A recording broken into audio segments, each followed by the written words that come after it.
नमस्कार दोस्तों, स्वागत है आप सभी का स्टडी इजी गुड में। आज का हमारा टॉपिक है इकोनॉमी यूपीपीसीएस के पीवाईक्यू उसका थर्ड पार्ट। ठीक है, फर्स्ट पार्ट और सेकंड पार्ट हमने ऑलरेडी चैनल पे कवर कर रखा है, तो अगर आप लोगों ने अभी तक नहीं देखा है तो ये रिक्वेस्ट है कि आप लोग चैनल पे जाके देखें, ये आप लोग के लिए बहुत बेनिफिशियल होगा। ठीक, चलिए वीडियो को शुरू करते हैं और एक एक टॉपिक को डिस्कस करते हैं with solution.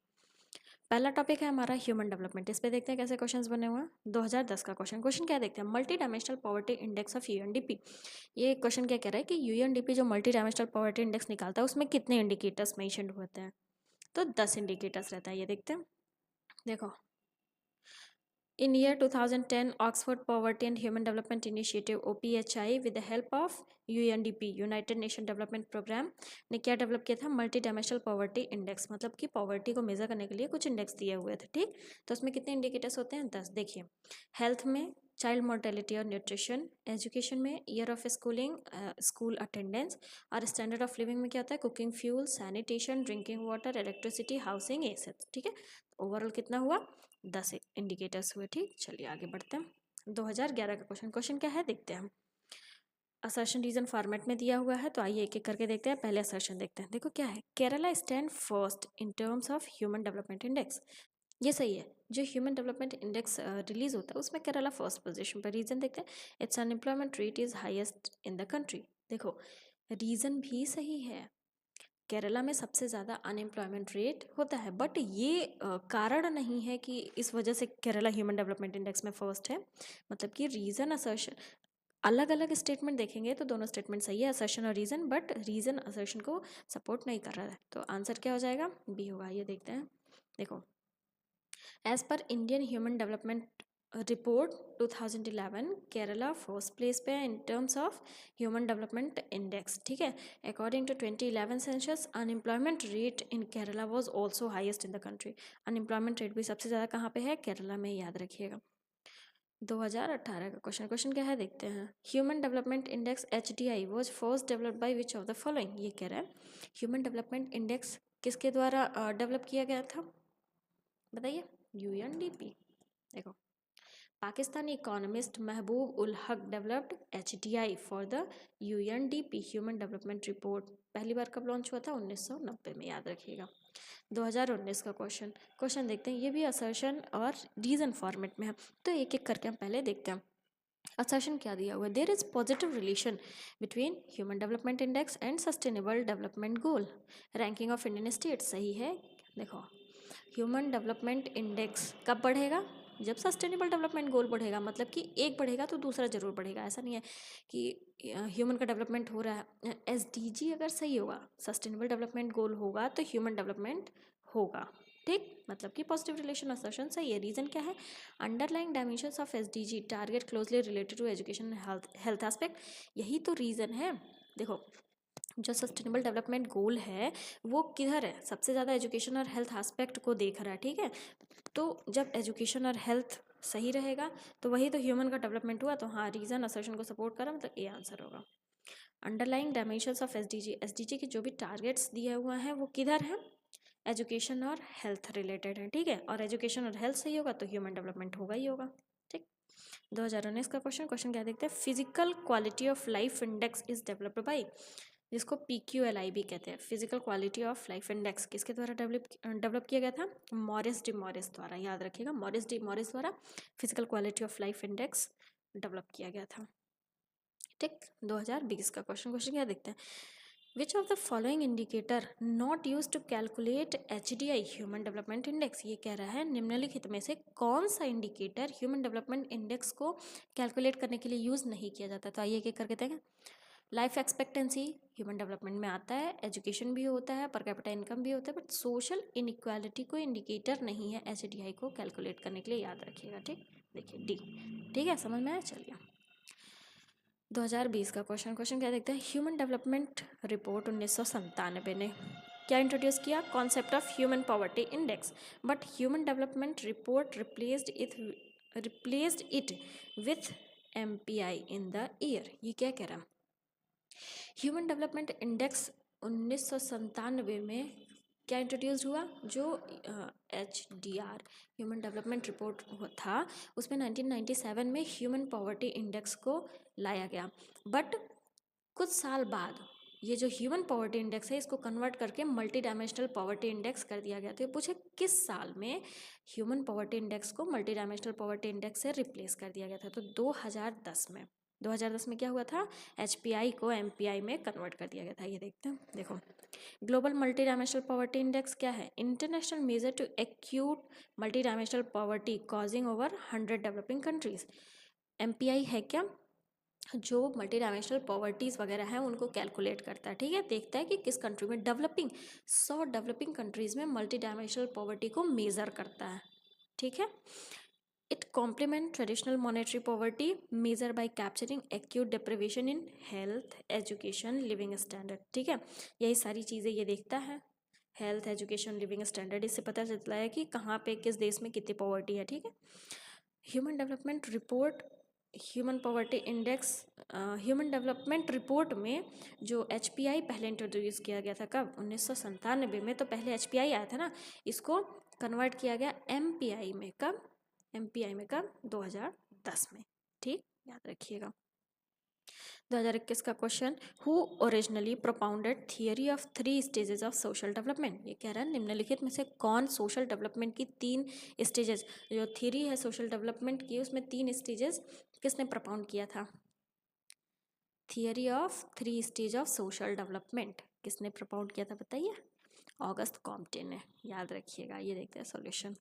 Theory of 3 stage of social development, social development की 3 स्टेज, ये थियरी किसके द्वारा थी? ऑगस्ट कॉम्ट, याद रखिएगा। उनकी किस बुक में, किस वर्क में था? The course in positive philosophy में था, ठीक है। चलिए अब नेक्स्ट टॉपिक आता है हमारा एम्प्लॉयमेंट एंड वेलफेयर स्कीम। तो आइए देखते हैं इस पे कैसे क्वेश्चन है। 2010 का question, skill development initiative has been operationalised in. Skill development initiative कब आया?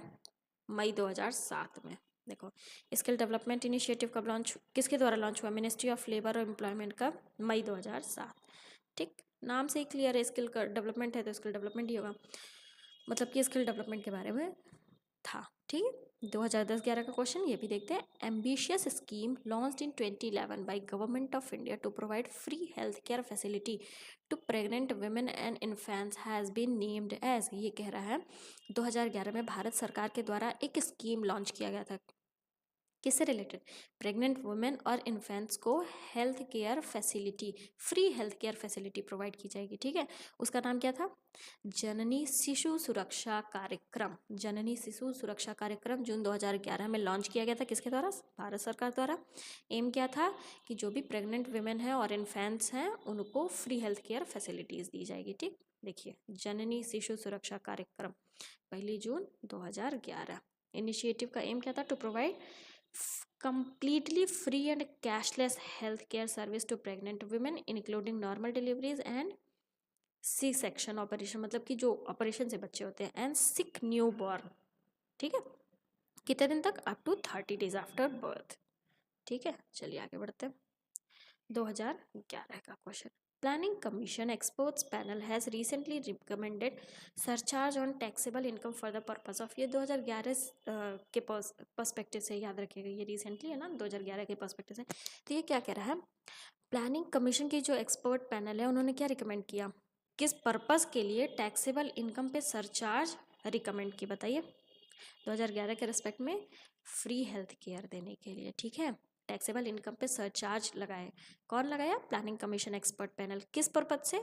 फ्री हेल्थ केयर प्रोवाइड करवाने के लिए। देखिए प्लानिंग कमीशन एक्सपर्ट पैनल अगस्त 2011 recommended to impose health surcharge on taxable income, ठीक है। जो भी टैक्सेबल इनकम था उस पर कौन सा सरचार्ज लगा? हेल्थ सरचार्ज, ठीक है। ये सरचार्ज क्या होता है? जो टैक्स है उस पर टैक्स लगता है। सरचार्ज का मतलब कि पर्टिकुलर किसी, सॉरी, सरचार्ज पर्टिकुलर किसी पर्पज़ के लिए, तो यहाँ हेल्थ के पर्पज़ से है, ठीक। अब आया समझ में? चलिए आगे बढ़ते हैं। 2012 का क्वेश्चन क्या देखते हैं? निर्मल भारत अभियान योजना इज एसोसिएटेड विथ। ये कह रहा है निर्मल भारत अभियान योजना जो है वो किससे एसोसिएटेड है। आइए एक एक करके ऑप्शंस भी देखते हैं। डेवलपमेंट ऑफ विलेज, नहीं, विलेज के डेवलपमेंट से ये योजना रिलेटेड नहीं थी। कम्युनिटी टॉयलेट्स इन स्लम एरियाज, नहीं। Construction of house for low income groups, नहीं। मतलब कि डी आंसर होगा। तो देखते हैं कि आखिर निर्मल भारत अभियान किससे रिलेटेड था। ये सैनिटेशन प्रोग्राम था, किसके द्वारा, गवर्नमेंट ऑफ इंडिया द्वारा। एम क्या था, to revamp total sanitation campaign to make India open defecation free by 2022, ठीक है। तो जो निर्मल भारत अभियान था वो सैनिटेशन प्रोग्राम था। एम क्या था कि भारत को ओपन डेफिकेशन फ्री बनाना 2022 तक, ठीक। चलिए 2012 का क्वेश्चन क्या है देखते हैं। National institute for visually handicapped is situated at, ये कह रहा है कि जो national institute for visually handicapped है वो कहाँ पे सिचुएटेड है, देहरादून में सिचुएटेड है। देखो कहाँ पे सिचुएटेड है, देहरादून में, ठीक। चलिए 2012 का क्वेश्चन फिर से सेम है, असर्शन रीजन फॉर्मेट में पूछा है। तो आइए एक एक करके हम स्टेटमेंट देखते हैं। असर्शन पहले देखते हैं। इन Uttar Pradesh Shiksha Mitra Yojana provide an opportunity to village youth force to serve their own village education. हाँ, शिक्षा मित्र योजना का उत्तर प्रदेश में क्या एम था कि जो विलेज के यूथ है वो अपने ही विलेज में एजुकेशन प्रोवाइड कर सके, ये मेन एम था। सही है असर्शन। रीज़न देखते हैं। Its purpose is to maintain teacher student ratio according to norms. देखो ये पर्पज भी सही है बट रीज़न असर्शन को सपोर्ट नहीं कर रहा है। जितने बच्चे हैं उतने टीचर्स पहले नहीं थे, ठीक। तो उनको जो टीचर स्टूडेंट रेशियो होता है उनको मेंटेन करने के लिए भी शिक्षा मित्र योजना आई थी। बट रीज़न यहाँ पे एक एक स्टेटमेंट देखेंगे तो वो सही है बट रीज़न इसको सपोर्ट नहीं कर रहा है, तो बी आंसर होगा। देखते हैं। देखो शिक्षा मित्र स्कीम कब लॉन्च हुआ था, 2001 में, ठीक है। To universalise primary education, maintain teacher student ratio as per the norms and to provide rural youth force, जिसको एक अपॉर्चुनिटी, जो रूरल के यूथ है उनको एक अपॉर्चुनिटी मिल सके कि वो अपने विलेज के बच्चों को एजुकेशन सर्विस प्रोवाइड कर सके, ठीक। चलिए आगे बढ़ते हैं। ये हमारा 2013 का क्वेश्चन क्या देखते हैं। स्वधार is scheme for, Swadhar scheme किसके लिए था, स्वधार विमेन इन डिफ़िकल्ट सर्कमस्टांसेस के लिए। जो विमेंस डिफ़िकल्ट सर्कमस्टांसेस में थी, डिफ़िकल्ट सर्कमस्टांसेस या सिचुएशंस में आ जाती है उनके लिए ये स्वधार स्कीम आया था, याद रखिएगा। 2013 का क्वेश्चन क्या है देखते हैं। Recently in 2013 government of India has approve proposal of providing loans to women SHG at lower interest rate to eradicate poverty through women empowerment. Interest rate is, ये कह रहा है 2013 में भारत सरकार ने क्या किया था, विमेंस को लोन प्रोवाइड करे थे बहुत minimal amount, minimal interest rate पे, ठीक है, जिससे क्या हो सके कि पॉवर्टी को हटाया जा सके। तो कितने ये क्वेश्चन क्या पूछा है, कितना परसेंट इंटरेस्ट रेट विमेंस को, मतलब कि जो लोन विमेंस लेंगी कितने इंटरेस्ट रेट पे सरकार उन्हें दे रही थी, तो 7% पे, ठीक है। मिनिमल अमाउंट सिर्फ 7% पे दे रही थी जिससे कि पॉवर्टी हटाया जा सके विमेन एम्पावरमेंट के थ्रू, ये भी याद रखिएगा। गवर्नमेंट की स्कीम भी ऐसी होती है ना कि काम भी हो जाए और विमेंस को भी सपोर्ट मिले, ठीक है।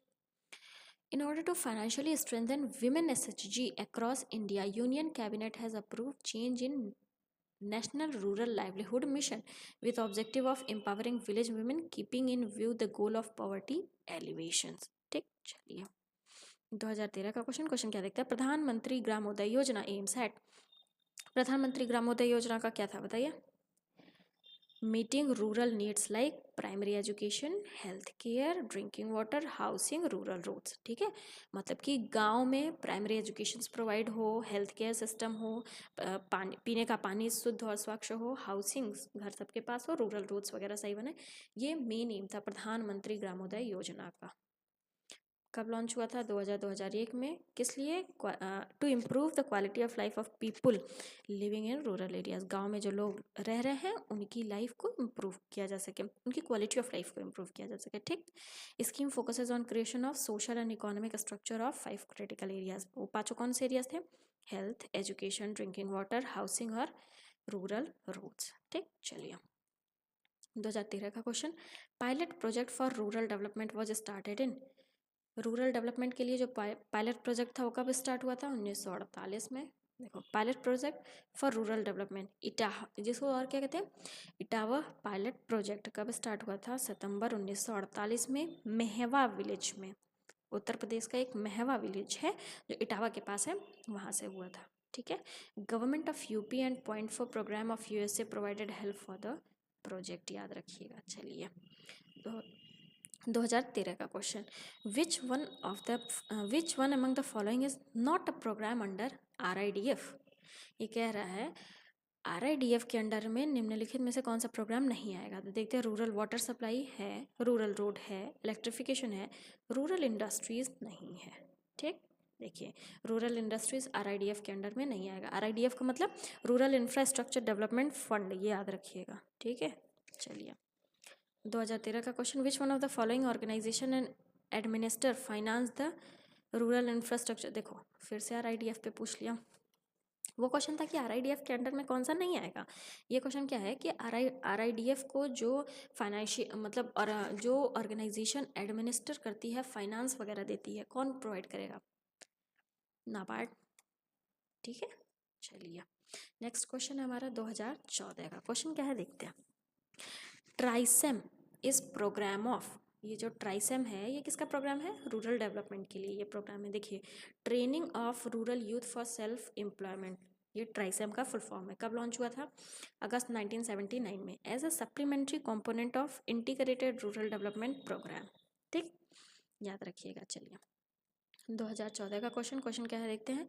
Rural infrastructure development RIDF has been created under NABARD, पीछे भी अभी हमने देखा। ठीक है। 2014 का question, vision 2020 for India document is related to. ये कह रहा है विजन 2020 फॉर इंडिया, ये जो डॉक्यूमेंट है ये किससे रिलेटेड है, बताइए। इकोनॉमिक डेवलपमेंट से रिलेटेड। देखो, vision 2020 for India, by the way ऐसे क्वेश्चन तो आप पूछेंगे नहीं क्योंकि 2020 तो बीत ही गया। वॉज अ डॉक्यूमेंट किसके द्वारा प्रिपेयर किया गया था, किसके चेयरमैनशिप के अंडर में, डॉक्टर एपीजे अब्दुल कलाम। देखो, 2014 का क्वेश्चन ये भी है। क्वेश्चन देखते हैं क्या, पूरा providing urban amenities in rural areas, rural areas में अर्बन अमेनिटीज़ प्रोवाइड करवाना।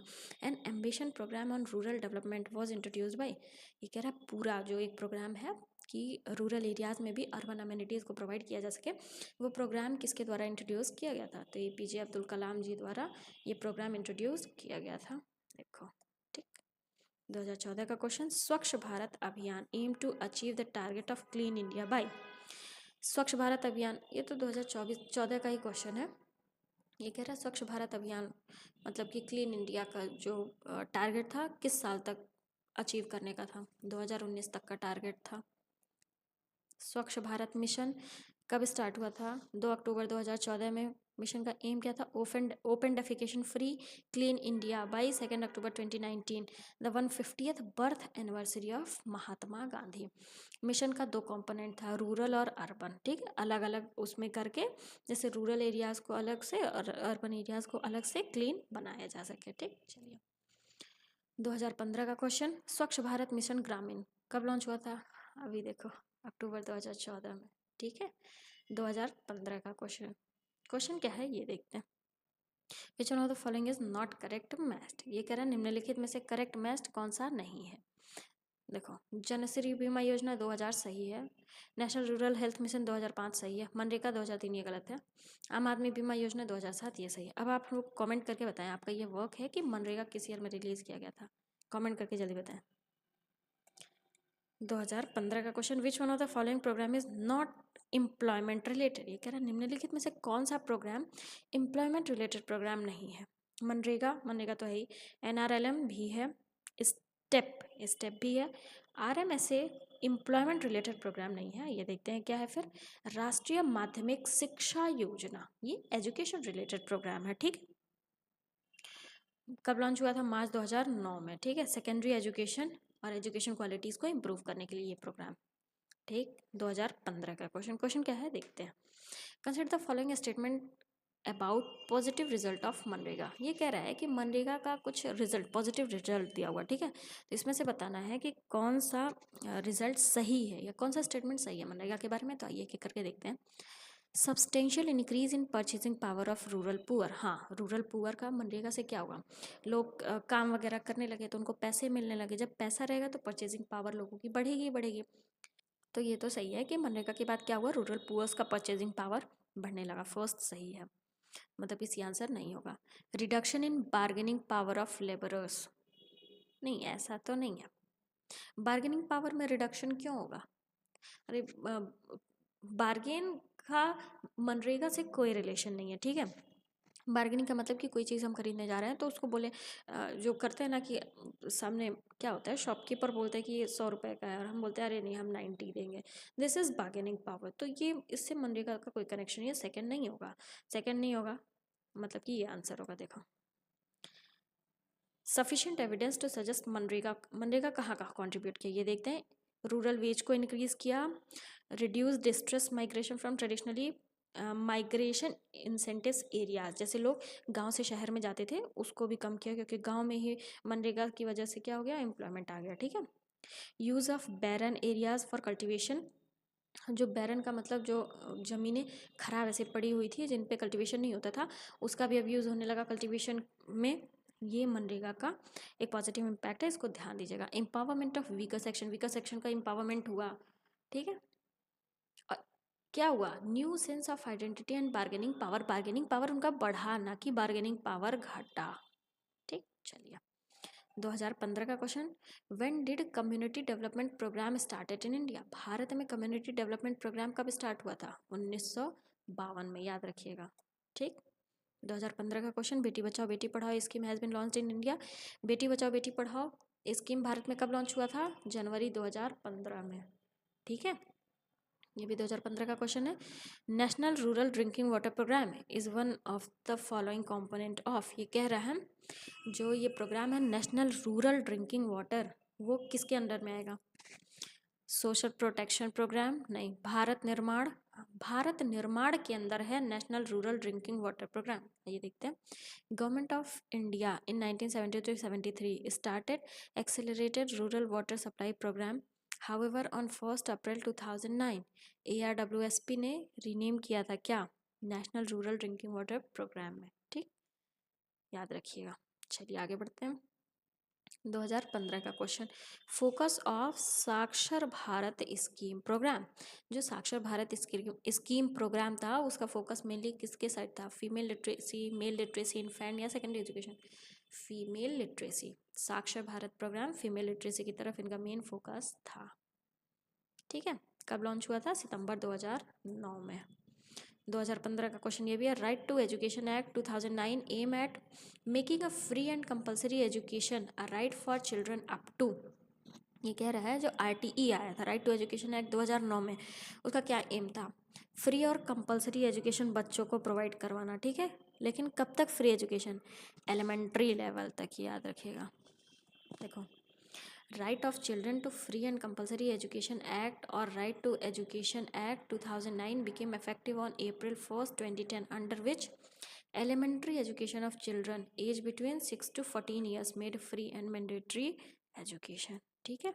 चलिए 2015 का question, which one of the following is not a social development programme of Indian government, ये कह रहा है भारत सरकार निम्नलिखित में से कौन सा एक भारत सरकार का सोशल डेवलपमेंट प्रोग्राम नहीं है, SDP सोशल डेवलपमेंट प्रोग्राम नहीं है। लुक ईस्ट पॉलिसी, ये भारत का सोशल डेवलपमेंट प्रोग्राम नहीं है, याद रखिएगा, ठीक। 2015 का क्वेश्चन, अक्षय पात्र foundation in India is associated with, Akshay पात्र फाउंडेशन भारत में जो है वो किससे एसोसिएटेड है, मिड डे मील से एसोसिएटेड। देखो, APF अक्षय पात्र फाउंडेशन क्या है, NGO है, विच वॉज एस्टेब्लिश्ड इन 2000, कहाँ पे, बेंगलोर में, याद रखिएगा। अक्षय पात्र फाउंडेशन क्या है, एक NGO है जो कि 2000 में एस्टेब्लिश्ड हुआ था, कहाँ पे, बेंगलोर में। APF strive to eliminate classroom hunger by implementing MDM scheme, ठीक। चलिए 2016 का क्वेश्चन, क्वेश्चन क्या है, in which of the following year Swavalamban scheme was launched, Swavalamban scheme किस साल में लॉन्च हुआ, 2010 में, याद रखिएगा 2010 में स्वावलंबन स्कीम लॉन्च हुआ था। 2016 का क्वेश्चन, टाइम स्पैन ऑफ प्रधानमंत्री आवास योजना। प्रधानमंत्री आवास योजना का टाइम स्पैन का मतलब क्या होगा? टाइम स्पैन का मतलब क्या होगा? मतलब कि प्रधानमंत्री आवास योजना कितने से कितने साल तक थी? 2015 से 2022 तक। सी। ठीक। 2016 का क्वेश्चन, कस्तूरबा गांधी बालिका विद्यालय योजना वॉज स्टार्टेड इन। KGBV योजना, ये तो बहुत सुने होंगे आप, कस्तूरबा गांधी। ठीक है, कस्तूरबा गांधी बालिका विद्यालय योजना कब स्टार्ट हुआ था, किस साल में स्टार्ट हुआ था? 2005 में। ये देखते हैं। देखो, कस्तूरबा गांधी बालिका विद्यालय योजना किसके द्वारा? भारत सरकार द्वारा 2004 में। To ensure access and quality education for girls belonging to SC ST OBC and minorities in different areas. ये किसके लिए था? गर्ल्स को एजुकेशन प्रोवाइड कर सके जो कि कहाँ से बिलोंग करती हैं? SC ST OBC या फिर पर्टिकुलर एरिया की माइनॉरिटीज़।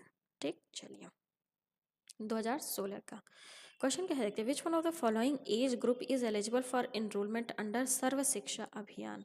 सर्व शिक्षा अभियान के अंदर कैसा कितने साल तक के बच्चे एलिजिबल होंगे? 6 से 14 साल तक।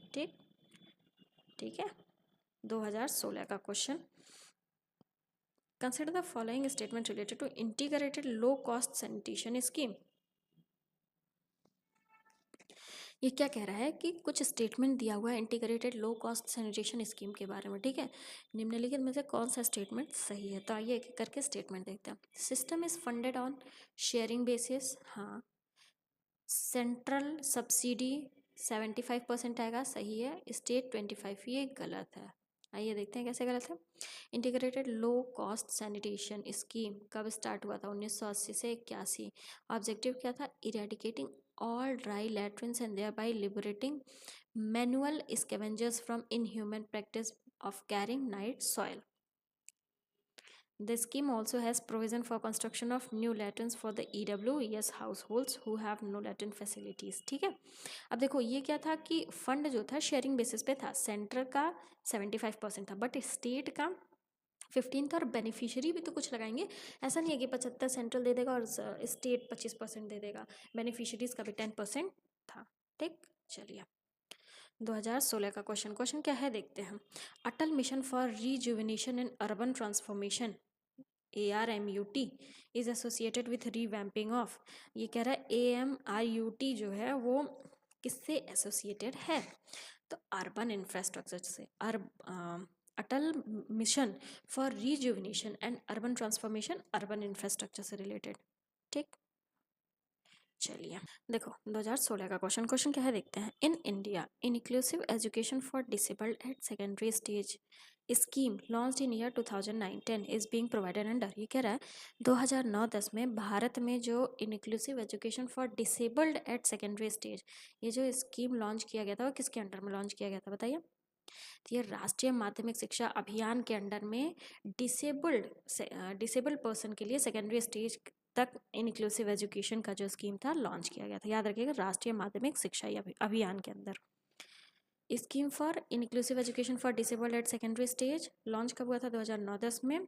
रिप्लेस्ड अर्लियर स्कीम, जो पहले स्कीम था कि integrated education for disabled children, इसको हटा करके ये स्कीम लाई गई थी। ठीक है, इसके अंडर में क्या था? क्लास 9 to 12 जो डिसेबल्ड पर्सन है उनको इंक्लूसिव एजुकेशन प्रोवाइड किया जाएगा। ठीक, किसके अंडर में थी?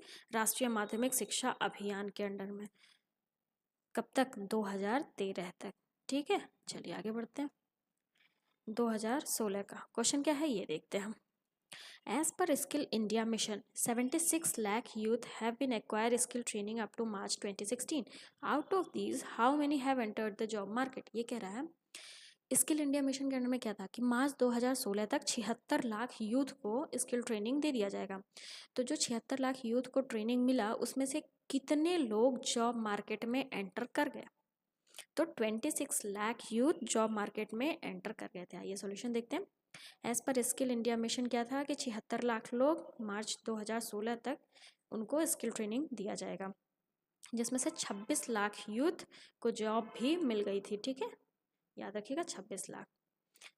फिर 2000 देखो ये क्वेश्चन क्यों पूछ लिया? 2016 तक का ही था ना, इसलिए ये क्वेश्चन पूछ लिया, उसी साल का था। तो इस तरीके का ऐसा नहीं है कि आप क्वेश्चन रटेंगे, बट हाँ फॉर्मेट देखेंगे। ये 2016 का क्वेश्चन देखते हैं। प्रधानमंत्री उज्ज्वला योजना कब लॉन्च हुआ? 1 मई 2016 में। In which district of Uttar Pradesh it was launch by the PM? ये कह रहा है जो प्रधानमंत्री उज्ज्वला योजना था कब लॉन्च हुआ था? 1 मई 2016 में। उत्तर प्रदेश के किस डिस्ट्रिक्ट में इसको प्रधानमंत्री द्वारा लॉन्च किया गया? बलिया जिले में। ठीक, देखो ठीक है।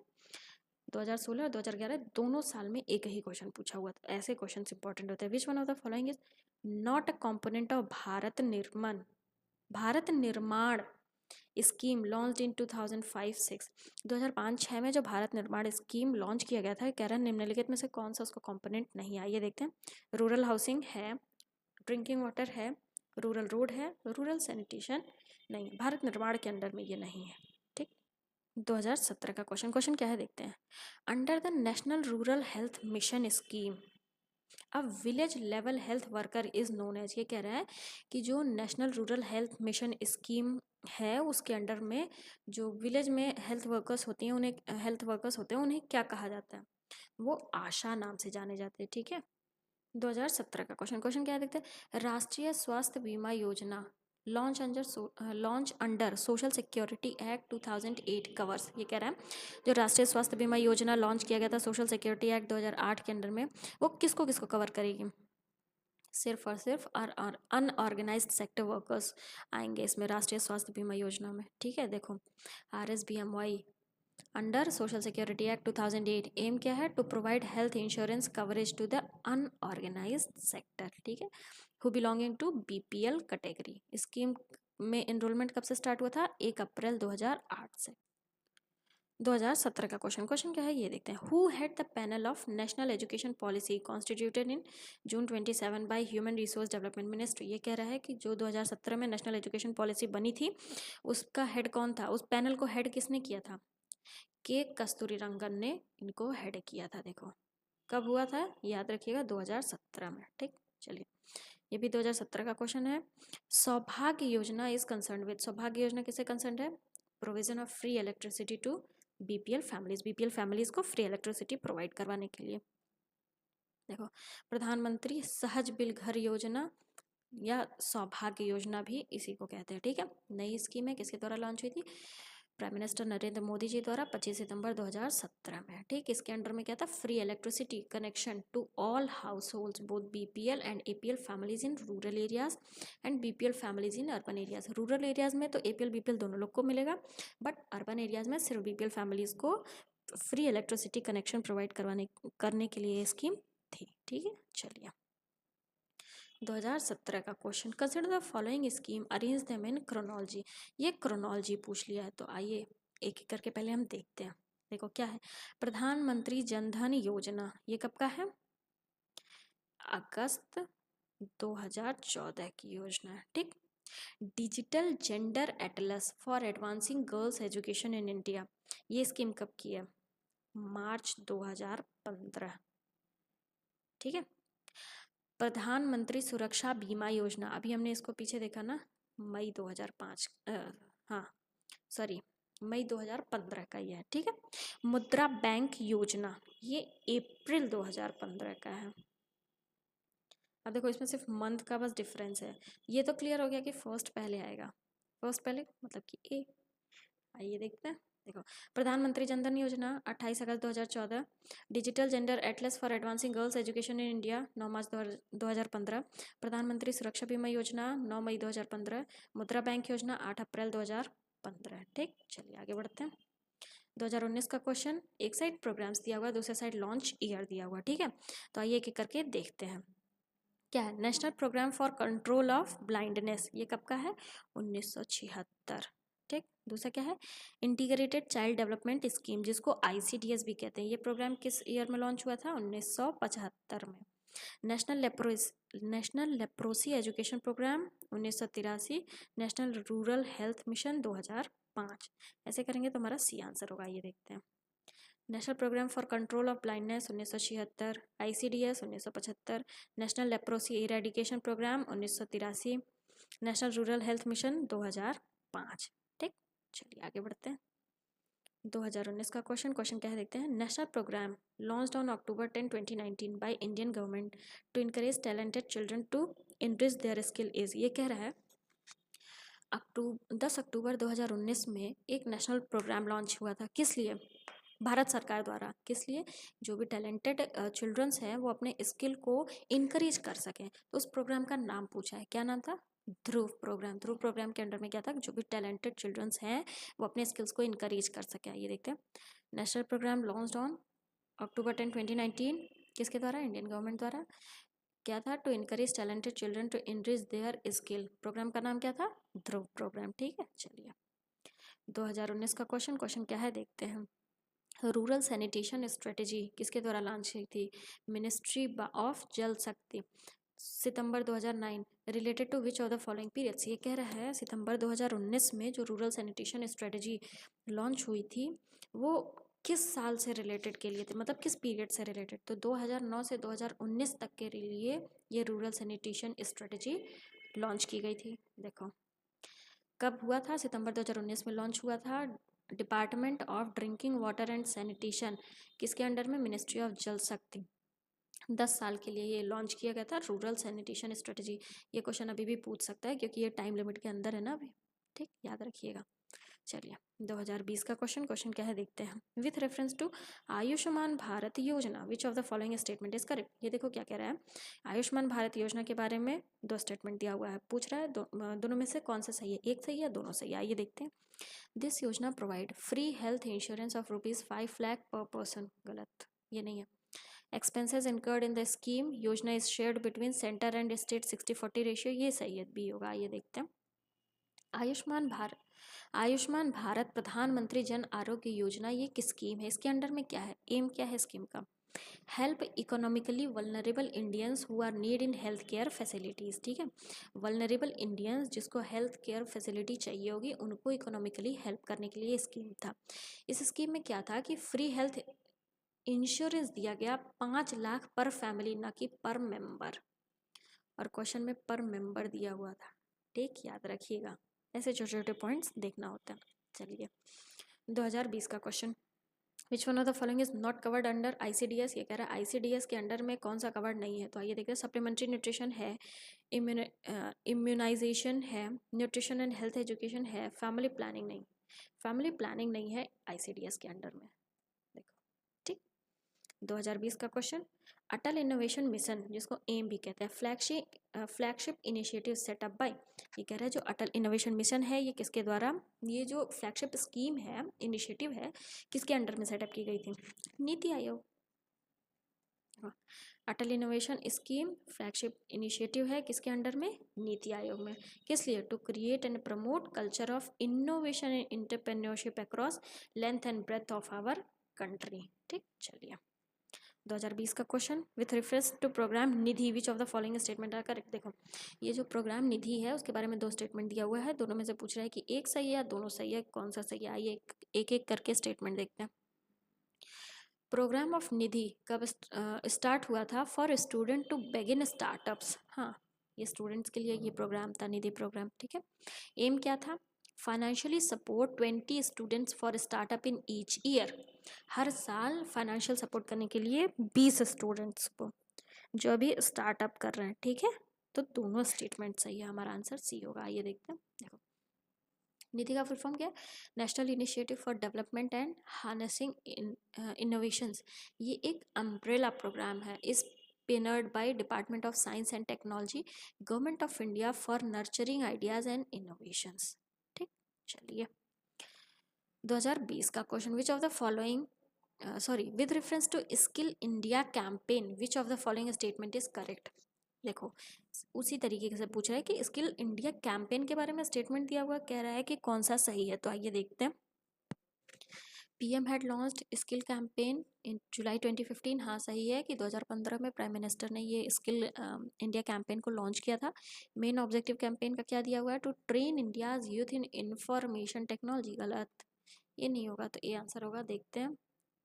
देखो प्राइम मिनिस्टर मोदी जी द्वारा इसको लॉन्च किया गया था कब? 15 जुलाई 2015 में। मैनेज किसके द्वारा किया जाता है? National skill development corporation of India द्वारा। इस इनिशिएटिव का क्या है? ये ट्रेन करेगा 40 करोड़ इंडियंस को डिफरेंट स्किल्स में, ठीक है। 2022 तक डिफरेंट स्किल्स में क्या करेगा, डिफरेंट स्किल्स में क्या करेगा, ट्रेन करेगा, ठीक। चलिए 2021 का क्वेश्चन क्या है देखते हैं। What is the theme of world youth skill day 2021। जो वर्ल्ड यूथ स्किल डे है 2021 का, उसका मेन एम क्या था, थीम क्या था, सॉरी थीम क्या था, reimagining youth skill post pandemic. In 2014 united nation general assembly ने क्या डिक्लेयर किया था, 15 जुलाई को as a world youth skill day, ठीक है। तब से हर साल 15 जुलाई को world youth skill day celebrate किया जाता है। तो ये 2021 में पूछा हुआ, तो 2021 में इसका थीम क्या था, reimagining youth skill post pandemic, ठीक। इस साल का आप देख लीजिएगा, ध्यान दीजिएगा। 2021 का क्वेश्चन, सौगम में भारत अभियान इज एसोसिएटेड विथ, सौगम में भारत अभियान किससे एसोसिएटेड है, डिसेबल्ड पर्सन से ये एसोसिएटेड है, ठीक है। चलिए अब हमारा नेक्स्ट टॉपिक आता है पॉवर्टी एंड अनएम्प्लॉयमेंट। इस पे देखते हैं कैसे क्वेश्चंस बने हुए हैं। 2012 का क्वेश्चन क्या है देखते हैं। Tendulkar committee has estimated that in India percentage of population below poverty line is, ये कह रहा है तेंदुलकर कमेटी ने क्या एस्टिमेट किया था कि भारत में कितनी प्रतिशत पॉपुलेशन बिलो पॉवर्टी लाइन है, तो 37.2%, ठीक है। तेंदुलकर कमेटी ने जो एस्टिमेशन दिया था कि 37% भारतीय लोग बिलो पॉवर्टी लाइन है, ये देखते हैं। तेंदुलकर कमेटी 2004-05 में एस्टिमेशन दी थी कि 37.2% of population in India below poverty line, ठीक है। चलिए 2013 का क्वेश्चन क्या है देखते हैं। Which of the following is not responsible for poverty, कह रहा निम्नलिखित में से कौन सा पॉवर्टी के लिए रिस्पॉन्सिबल नहीं है, तो आइए एक एक करके देखते हैं। इनएडिक्वेट ग्रोथ रेट है, high growth rate of population है, अनएम्प्लॉयमेंट भी होगा, but increase rate of investment, अरे इन्वेस्टमेंट होगा तो पैसा होगा तभी तो कोई इन्वेस्ट करेगा, तो पॉवर्टी उसके पास कहाँ से हुआ, वो पॉवर्टी में कहाँ आया, ठीक है। चलिए देखो, इनएडिक्वेट growth rate of economy, high growth rate of population and unemployment किसके लिए रिस्पॉन्सिबल है, पॉवर्टी के लिए। Increasing rate of investment will increase productivity and income and दस हेल्प्स इन रिड्यूसिंग पॉवर्टी, ठीक है। चलिए 2014 का क्वेश्चन क्या है, हम ये देखते हैं पहले। Which among the following in India is nodal agency for estimation of poverty at national and state level, ये कह रहा है भारत में नेशनल और स्टेट लेवल पे कौन सी एजेंसी पॉवर्टी को एस्टिमेट करती है, तो प्लानिंग कमीशन, जो कि अब कन्वर्ट हो गई है किसमें, नीति आयोग में, ठीक है, डी है समझ में। चलिए 2014 का क्वेश्चन क्या है देखते हैं। According to HDR 2013 percentage of population suffering from multi dimensional poverty index in India, 2013 में जो ह्यूमन डेवलपमेंट रिपोर्ट थी उसके अकॉर्डिंग भारत की कितनी प्रतिशत जनसंख्या पॉपुलेशन मल्टी डायमेंशनल पॉवर्टी से सफ़र कर रही थी, तो 53.7% इंडियन पॉपुलेशन किससे सफ़र कर रही थी, मल्टी डायमेंशनल पॉवर्टी से। देखो HDR जो 2013 में आया था उसके अकॉर्डिंग बी करेक्ट आंसर होगा, ठीक है। बी क्या था, 53.7%, ठीक, बस इतना ही। चलिए 2014 का क्वेश्चन क्या है। Recently government of India has approved proposal of providing loan to women SHG at low interest rate to eradicate poverty through women empowerment. ये क्वेश्चन अभी हमने पीछे डिस्कस किया, कितने परसेंट पे था, 7% पे था ना। चलिए 2014 का question, as per estimate of planning commission which state has the highest number of poor people living below poverty line in 2011-12, 2011-12 के अकॉर्डिंग प्लानिंग कमीशन ने जो एस्टिमेट किया था किस राज्य की सबसे ज़्यादा पॉपुलेशन बिलो पॉवर्टी लाइन है, तो उत्तर प्रदेश में सबसे ज़्यादा पॉपुलेशन बिलो पॉवर्टी लाइन है, देखो, ठीक। चलिए 2013 का क्वेश्चन क्या है। In India which one of the following collect and publish unemployment index, ये कह रहा है भारत में कौन अनएम्प्लॉयमेंट इंडेक्स कलेक्ट और पब्लिश करता है, तो NSSO। आइए देखते हैं। It all India employment unemployment survey conduct and publish किसके द्वारा, नेशनल सैंपल सर्वे ऑफिस, ठीक है। नेशनल सैंपल सर्वे ऑफिस ही ऑल इंडिया एम्प्लॉयमेंट अनएम्प्लॉयमेंट सर्वे को कंडक्ट और पब्लिश करती है, याद रखिएगा। 2014 का question, which one of the following is not responsible for unemployment, कह रहा है निम्नलिखित में से कौन सा अनएम्प्लॉयमेंट के लिए रिस्पॉन्सिबल नहीं होगा, ग्रोथ ऑफ पॉपुलेशन होगा, लैक ऑफ स्किल होगा, growth of per capita income, नहीं, पर कैपिटा इनकम में ग्रोथ हो रहा है तो ये अनएम्प्लॉयमेंट के लिए क्यों रिस्पॉन्सिबल होगा, lack of man power planning, ये भी होगा। देखो For persistence unemployment, growth of per capita income is not responsible, while rapid population growth, lack of skill and lack of manpower planning are responsible for unemployment. ठीक, चलिए 2017 का question, in which year UNO adopted a definition of absolute poverty. ये कह रहा है किस साल में यूएनओ ने एब्सोल्यूट पॉवर्टी के डेफिनेशन को एक्सेप्ट किया था, अडॉप्ट किया था, बताइए। 1995 में। देखो 1995 में यूनाइटेड नेशन ऑर्गेनाइजेशन ने एब्सोल्यूट पॉवर्टी को अडॉप्ट किया था। एब्सोल्यूट पॉवर्टी के डेफिनेशन को अडॉप्ट किया था। डेफिनेशन क्या था? एब्सोल्यूट पॉवर्टी क्या है? Condition characterised by severe deprivation of basic human need including food, safe drinking water, sanitation, facilities, health, shelter, education and information। ठीक, चलिए 2017 का क्वेश्चन क्या है ये देखते हैं। Discussed unemployment in India is mainly related to, ये कह रहा है डिस्क्यूज्ड अनएम्प्लॉयमेंट जो है भारत में वो मेनली किससे रिलेटेड है? एग्रीकल्चर सेक्टर से, रूरल सेक्टर से, हाँ। मैन्युफैक्चरिंग और अर्बन सेक्टर से नहीं है, तो डी आंसर होगा। देखो डिस्क्यूज्ड अनएम्प्लॉयमेंट होता क्या है? एक फिनोमिना है जहाँ पे देखो एक खेत है, यहाँ पे 4 लोग को काम करना है, ठीक, बट पॉपुलेशन ज़्यादा होने की वजह से इसी सेम खेत में 8 लोग काम कर रहे हैं, तो 8 लोग काम कर रहे हैं, एम्प्लॉयमेंट जहाँ 4 ही की होनी चाहिए, तो इस ये जो फिनोमिना है उसको हम क्या कहते हैं? Discussed unemployment. देखो where in people more are employed than actually need, actual need तो 4 की है ना, बट काम 8 लोग कर रहे हैं, यही डिस्क्यूज्ड अनएम्प्लॉयमेंट है। ठीक है, तो डिस्क्यूज्ड अनएम्प्लॉयमेंट मेनली कहाँ है? एग्रीकल्चर सेक्टर, रूरल एरियाज में। ठीक, चलिए 2018 का question, which of the following is measured by Lorentz curve. Lorentz curve किसके लिए है? इनइक्वालिटी ऑफ इनकम के लिए है। लॉरेंज कर्व ग्राफिकल रिप्रेजेंटेशन है किसका? Income inequality. किसके द्वारा डेवलप किया गया था? अमेरिकन इकोनॉमिस्ट डॉक्टर मैक्स ओ लॉरेंज 1905 में। ठीक है, चलिए 2018 का question, which of the following committee setup in India for identification of BPL families in urban area. कौन से कमेटी का सेटअप हुआ था अर्बन एरिया में बीपीएल फैमिली की को आइडेंटिफाई करने के लिए? तो हसीम कमेटी, हसीम कमेटी का इस्टेब्लिशमेंट हुआ था। किस लिए? अर्बन एरियाज में बीपीएल फैमिलीज को ये लोग क्या करेंगे? आइडेंटिफाई करेंगे। ठीक, चलिए 2018 का क्वेश्चन क्या है? विच of the following fix poverty line in India. Bharat में पॉवर्टी लाइन कौन फिक्स करता है बताइए? प्लानिंग कमीशन, जो कि अभी क्या है? नीति आयोग है। ठीक है, 2019 का क्वेश्चन क्या है देखते हैं। Multi dimensional poverty index include, ये कह रहा है मल्टी डायमेंशनल पॉवर्टी इंडेक्स क्या क्या इंक्लूड करता है? Health, education, living standard. हम अभी इसी वीडियो में स्टार्ट किए हैं, तभी ये चीज़ देखे हैं। ठीक, तीनों होगा मतलब कि डी आंसर। ठीक, चलिए 2019 का question, which of the following India's rank in global hunger index in 2017। ये कह रहा है ग्लोबल हंगर इंडेक्स में भारत 2017 में भारत का कौन सा रैंक था? 100वां रैंक था। देखो ये सारा जो इंडेक्स है वो इस साल का भारत का किस जगह पे कौन सा रैंक है, इसके हमने एक वीडियो बना के रखा है अपने चैनल पे ही, अगर आप लोग नहीं देखें तो वहाँ जाके जरूर देखें। ठीक, 2020 का, which of the following method have been use to estimate poverty in India. कह रहा है भारत में पॉवर्टी को एस्टिमेट करने के लिए, मतलब कि पॉवर्टी को मेजर करने के लिए कौन कौन से मेथड्स को यूज़ किया जाता है? हेड काउंट रेशियो, हाँ। कैलोरी इनटेक, हाँ। हाउस होल्ड कंजम्पशन एक्सपेंडिचर, हाँ। पर कैपिटा इनकम, नहीं। पर कैपिटा इनकम से पॉवर्टी को एस्टिमेट नहीं किया जाता है। देखो, ठीक है 2020 का question, which of the following committee recommended poverty line based on nutritional requirement exclusively. ये कह रहा है निम्नलिखित में से किस कमेटी ने पॉवर्टी लाइन को रिकमेंड किया था, किसके बेसिस पे? Nutritional requirement exclusive. तो अलाह कमेटी ने रिकमेंड किया था पॉवर्टी लाइन को न्यूट्रिशनल रिक्वायरमेंट न्यूट्रिशनल रिक्वायरमेंट के बेसिस पे।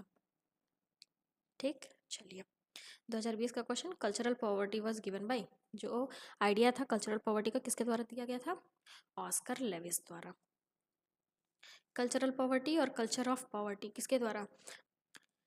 अमेरिकन एंथ्रोपोलॉजिस्ट ऑस्कर लेविस ने दिया था। ठीक है, लेविस ने क्या डिस्क्राइब किया था कि culture of poverty as way of life, cluster of traits of some of poor people that develop as an adaptation of living in poverty in capitalist society and from then are passed in through generation. ठीक है, so this is end of our lecture. I hope ये video आप लोग के लिए beneficial होगी।